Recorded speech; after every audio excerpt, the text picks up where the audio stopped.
ይመለስ። ይሄ ልጅ ቆይ እንዴት ነው የሚያደርገው? ምን አደረገሽ? ጥጋቡ ነዋ። እንደምትወጁ ስለሚያውቅ ነው እንደዚህ የሚያደርገው። በምን አወቅሽ? ደግሞ እኔን ይሄንን ጥጋብ ኧረ አትወጁ። ወይኔ ደስ ሲል እንደውም የሆነ ነገር ለእኔ ታደርግልኛለሽ። ለአንቺ ደግሞ ምንድን ነው የማደርግልሽ? ከአንቺ ጋር ምን አገናኛችሁ? አስታውቂ።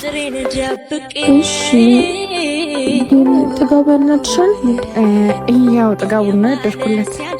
ወይ በከሳችን እናለዚህ ነው። ምን ነው አልወደውም አላልሽም እንዴ? አውቄ ነው ማለቴ። ኧረ አውቄ ነው። በእናትሽ ላናግርልሽ፣ ድላችን እንሞክር። እሺ በቃ ነው። ዛሬ እንግዲህ ምሳው አንቺ ነው፣ ቀንሽን ነው ማበራልሽ። አባት ጓደኛዬ ልታናግር ፈልጋ ነበር። በጣም ቸኩላለሁ። ምንድነው ችግር አለ እንዴ? ጓደኛዬ ወዳ ካለች ተገናኝታችሁ ብታወሩና ብትታወቁ በጣም ደስ ይለኛል። ወይኔ በጣም ይቅርታ ፍቅረኛ ነው። የዛሬ ወቅት ግልጽ ጓደኛ ግን ደስ ይላል። ምን አለሽ? አልተሳካም። ኡፍ አንቺ እኮ ነሽ ማን ነገር ያለሽ? ቆይ ነዷለሁ። አይ እራቶቹ እንዴ እያሉ ራስን እየዋሽ ማሳመኑ ጥሩ ነው።